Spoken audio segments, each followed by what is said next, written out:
Dating magka-love team, magbabalik tambalan sa isang project. Isang source nga ang naglabas ng chikang isang dating love team ang magtatambal muli sa isang proyekto. Hindi pa sigurado kung serye o pelikula, pero siguradong magkasama sila sa project na gagawin dahil kasama sila sa naganap na meeting para sa nasabing proyekto. Sino kaya ang love team na ito? Sabi ng source ay hindi pa pwedeng maglabas kahit na maliit na detalye, maging ang mga cast ay hindi pa pwede sabihin dahil hindi pa kompleto. Pero sure na bida ang dating magka-love team.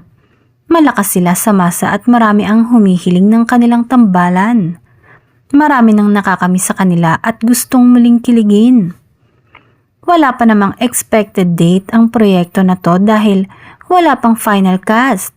Pero ang sabi ay bago matapos ang taong to ay maipapalabas na.